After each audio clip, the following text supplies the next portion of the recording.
نظر کی خریداری۔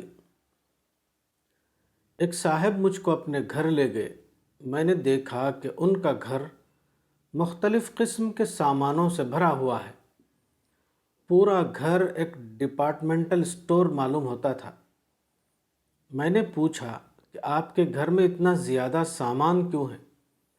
انہوں نے کہا کہ جب میں بازار جاتا ہوں اور وہاں میں کسی چیز کو دیکھتا ہوں، وہ مجھ کو پسند آ جاتی ہے تو میں اس کو خرید لیتا ہوں۔ یہ نظر کی خریداری ہے۔ اکثر لوگوں کا حال یہی ہے کہ وہ چیزوں کو دیکھ کر خریدتے ہیں، خواہ وہ ان کے استعمال میں آنے والی ہوں یا نہ ہوں۔ خریداری کی دو قسمیں ہیں، نظر کی خریداری اور ضرورت کی خریداری۔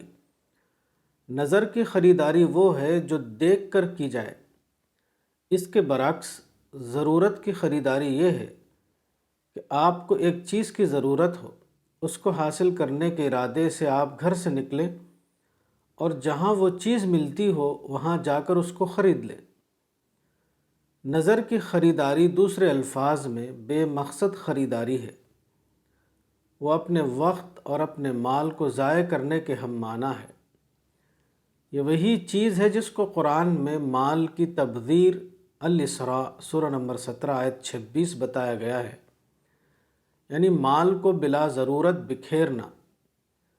ضرورت کی خریداری ایک ذمہ دارانہ فعل ہے اور نظر کی خریداری ایک غیر ذمہ دارانہ فعل۔ کسی مرد یا عورت کے پاس جو مال ہے وہ اللہ کا دیا ہوا ہے، وہ اللہ کی ایک امانت ہے۔ جو عورت یا مرد مال کو مسرفانہ طور پر خرچ کریں، وہ خدا کی دی ہوئی امانت میں خیانت کرتے ہیں۔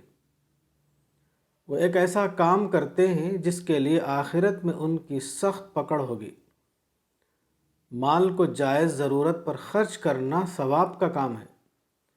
اس کے برعکس اگر مال کو غیر ضروری مدوں میں خرچ کیا جائے تو وہ خرچ کرنے والے کے لیے ایک گناہ بن جاتا ہے۔ مال کو خرچ کرنے کے معاملے میں انسان کو بہت زیادہ محتاط ہونا چاہیے۔ کتاب تربیت اولاد، مولانا وحید الدین خان، صفحہ نمبر 58۔